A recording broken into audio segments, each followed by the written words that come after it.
प्रिय विद्यार्थियों, आज हम कक्षा 8 विषय विज्ञान वर्कशीट नंबर 24 को कर रहे हैं। प्यारे बच्चों, हमारा टॉपिक चल रहा है प्रकाश।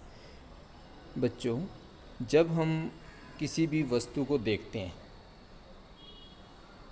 तो जो देखने पर किसी भी वस्तु का जो प्रतिबिंब बनता है वो बनता है हमारे आँख के रेटिना के ऊपर। जैसे पिछली वर्कशीट में हमने आँख की कार्य प्रणाली के बारे में जाना था, आज हम उससे संबंधित कुछ और आगे बढ़ेंगे। रेटिना पर जो प्रतिबिंब बनता है प्यारे बच्चों, वो प्रतिबिंब का प्रभाव तुरंत कभी भी समाप्त नहीं होता। वो लगभग 1/16 सेकंड तक रेटिना पर ही बना रहता है। जो हमारा आँख का रेटिना है ना, उस पर 1/16 तक बना रहता है, अर्थात समाप्त नहीं। जैसे हमने वस्तु हटाई तो तुरंत रेटिना से वो प्रतिबिंब नहीं हटता है, उसी पर बना रहता है। तो इसलिए यदि हम नेत्र पर प्रति सेकंड, यदि मान लो हम 16 सेकंड 16 या फिर इससे अधिक दर पर, या तो 16 हो या फिर इससे ज़्यादा की दर से कोई गतिशील वस्तु के, मतलब गतिशील होता है मतलब चलती हुई वस्तु के स्थिर प्रतिबिंब को हम देखते हैं, तो वो नेत्र को वह वस्तु चलचित्र की तरह फिरती अनुभव होती है। प्यारे बच्चों, ये कह रहा कि यदि हम कोई गतिशील वस्तु स्थिर प्रतिबिंब पर हम देखते हैं 16 सेकंड या उससे ज़्यादा की गति से, ठीक है ना, तो वो वस्तु नेत्र को चलचित्र की तरह चलती फिरती अनुभव होती है। इसको एक क्रियाकलाप से समझते हैं। जैसे गतिविधि दे रहा है बेटे ये, कि जैसे 6 से 8 सेंटीमीटर जैसा चित्र में दिखाया गया है, भुजा का गत्ते का एक वर्गाकार टुकड़ा लेना आपको, जैसा इसमें चित्र में 2 टुकड़े ले रखे हैं। विपरीत भुजा के बीचों बीच छेद करने हैं। अब इसमें हमने छेद भी करने हैं भुजा के विपरीत तरफ। दोनों छेदों में एक धागा को पिरोना, जैसे इसमें चित्र में धागा पिरो रखा है। अब गत्ते के एक ओर पिंजरा और दूसरी ओर पक्षी के चित्र बनाकर उनको चिपकाना है। जैसे इधर पिंजरे का चित्र बना दिया, इधर पक्षी का बना दिया। धागे को मरोड़ कर उसमें ऐंठन डालनी है, जैसे कि इसमें चित्र में ऐंठन डाल दिए, वैसे हमने ऐंठन डालनी है जैसे ये डाल रहा है। ये देखो,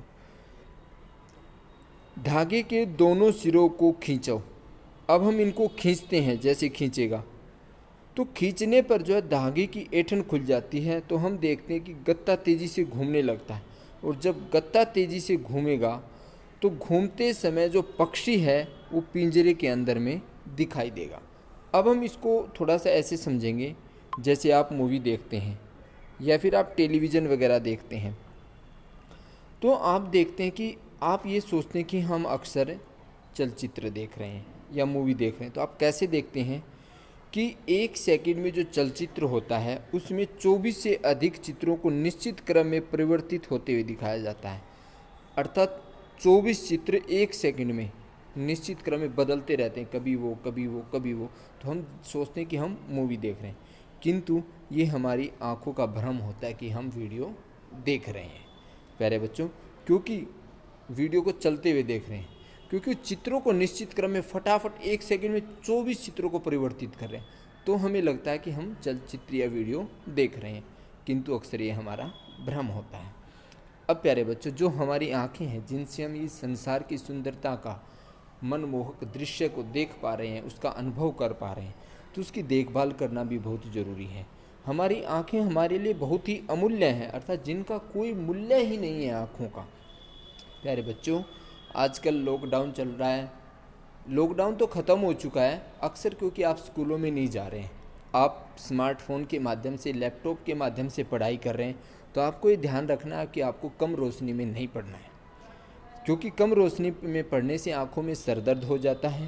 प्यारे बच्चों, सूर्य टॉर्च या लेज़र को सीधे सीधे नहीं देखना है।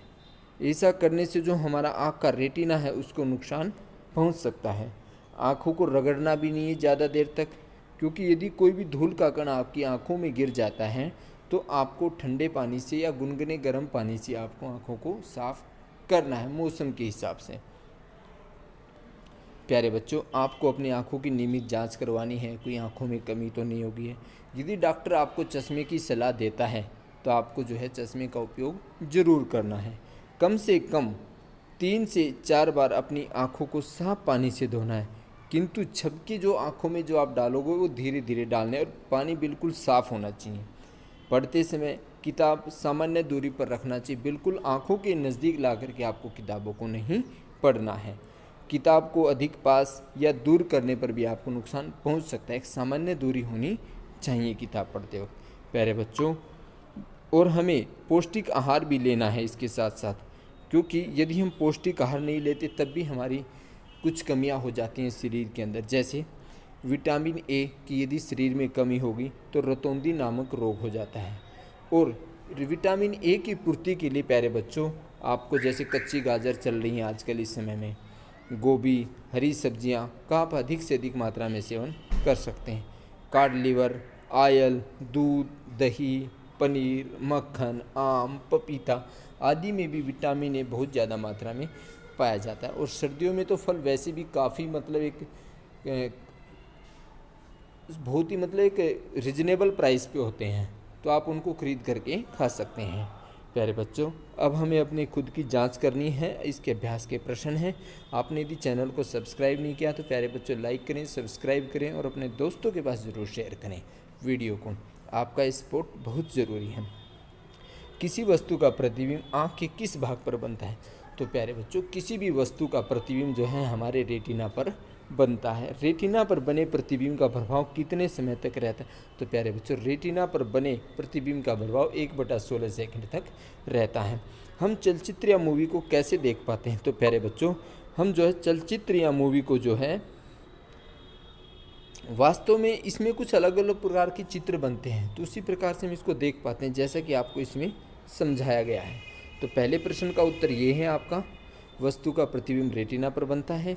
रेटिना पे बने प्रतिबिंब का प्रभाव 1/16 सेकंड तक रहता है। प्यारे बच्चों, हम जो प्रश्न नंबर 3 है, जो हम चलचित्र देखते हैं वह वास्तव में कुछ भिन्न और अनेक चित्रों का उपयुक्त क्रम में पर्दे पर प्रक्षेपण है। मतलब अधिक बहुत से अनेक चित्रों का उपयुक्त मतलब एक निश्चित क्रम में प्रक्षेपण मतलब पर्दे पे गिराया जाता है और उन्हें नेत्र को सामने प्रायः 24 प्रतिबिंब प्रति सेकंड मतलब 16 प्रति सेकंड की दर से अधिक, मतलब एक सेकंड में 16 से ज़्यादा चित्र वो 24 गिराते हैं वहाँ पे, ठीक है ना, की दर से उसको परिवर्तित करते हुए दिखाते हैं।